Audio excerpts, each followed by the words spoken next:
Welcome back to my obsession, you guys. Here I am right now with the Bestech Operator. Um, I've carried this for a couple days. Well, I've carried it since yesterday, and I got to test it out quite a bit actually. So I am pretty sure I have a clear idea as to how I feel about this knife. It is very bulky in the pocket, but this thing is a beast. It is a monster. I mean, the blade stock on this guy isn't, I mean, this is axe worthy. This could be chopping trees down, you know what I'm saying? The thickness of the handle absolutely goes with it too. I mean, that blade is so heavy, it doesn't have a choice but to drop shut. It really, and it drops shut too. It's got two forms of deployment with the thumb hole and the thumb stud. I'm sorry, not the thumb stud, the flipper tab.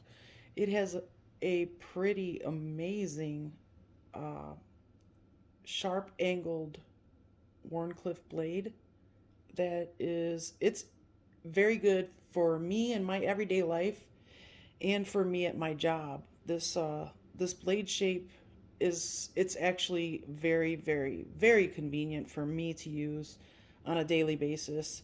I love a really great Warncliffe blade with a flat edge. It's just so useful to me that I mean, this knife is gonna get beat up. I will tell you that right now.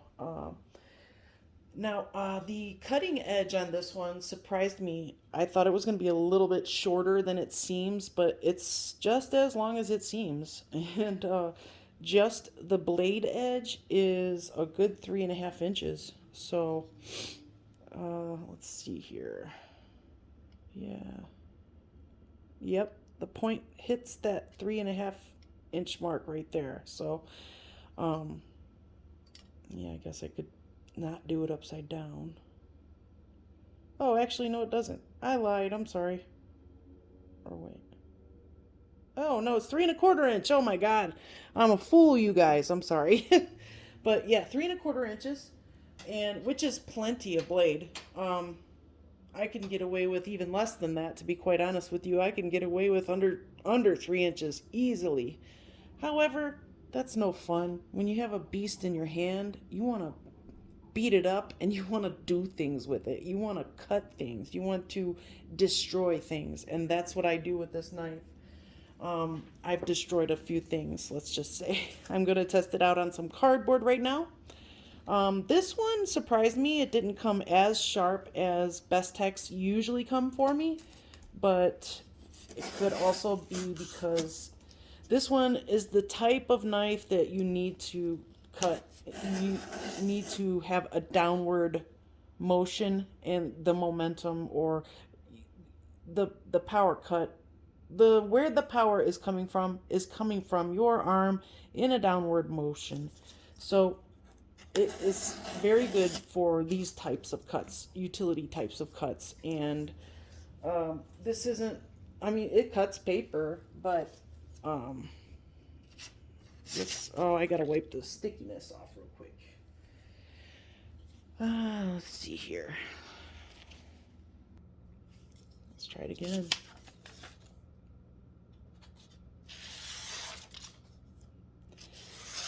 Definitely sharp, but it's not shaving sharp like it usually comes. No, not at all. So, I was just surprised. And it could be because it's not very thin behind the edge. This is, I mean, when I say beast, I mean all around beast. This thing is made to be beat the crap out of. I mean, the handle is, it fills the hand up. I mean, this thing is chunky. And that blade, not much is going to get past that blade. I mean, it's already destroyed before it hits the hole, so you don't really have to even worry about the hole getting in your way. In most cases, so far in my experience, it has, the material that I'm cutting into has been destroyed before it even hits the hole. This thing can take out a 2x4 easy. like my next camping trip this coming spring or summer, this bad boy is going with me to prepare some of my kindling and firewood, and I will be whittling with this bad boy too. So, yeah, this is coming with me. And now that I've gotten the green version with the black accents, I kind of wish, and the black hardware, and I like what they did with the clip. They did like a little stone washing on it. Kind of has that distressed look a little bit. I really like that.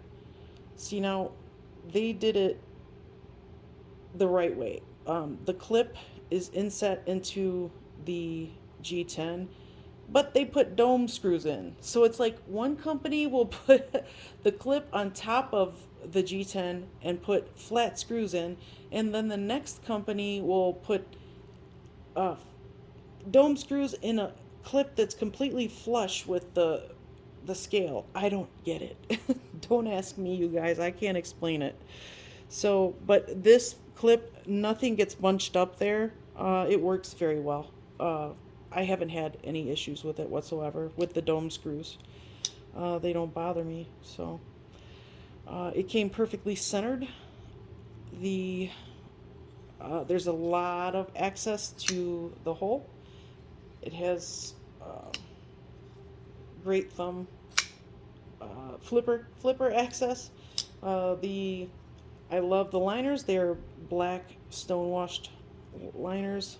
Let's see, a little satin finish on the blade there. I love that the ground the grinding on this, they kind of go like this. The um you know what I'm saying, the grind marks. It's just a pretty knife. It's a pretty beast, I should say. But yeah, I kind of wish I would have went with the black handle, but I went with the green thinking that I was gonna love this color combination, and I do like it. But I think I would have liked the black better. Um, I like it when it's slightly murdered out, you know.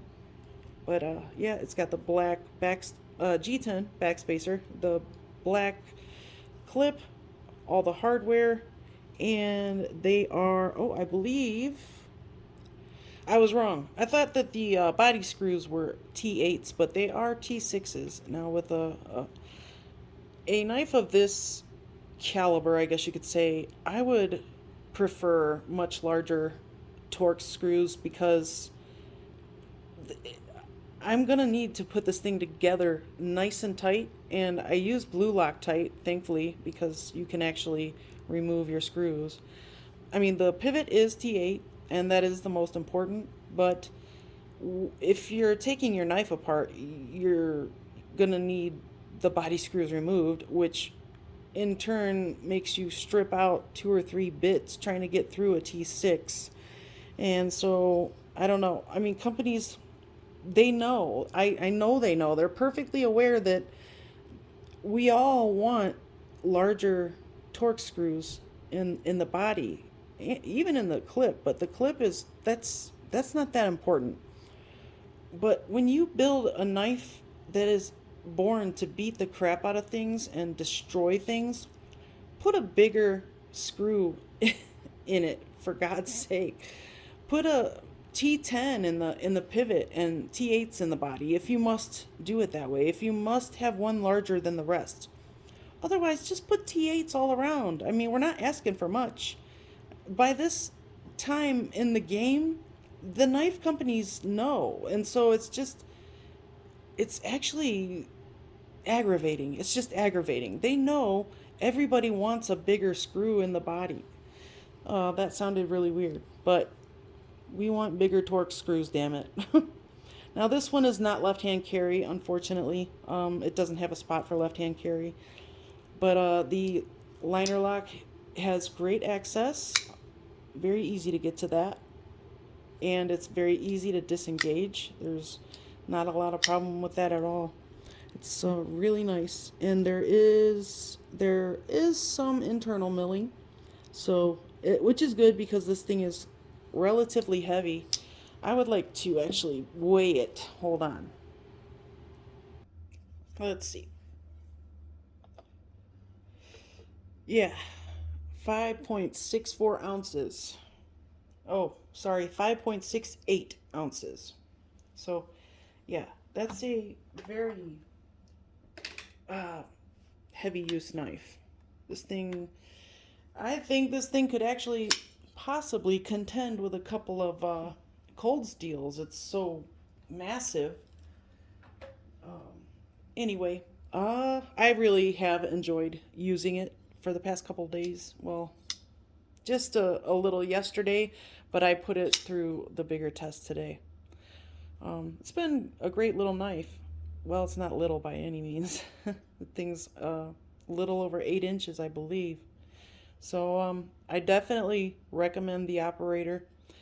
It's a great. I mean, Bestech is. I don't know. They're up there with Kaiser for me.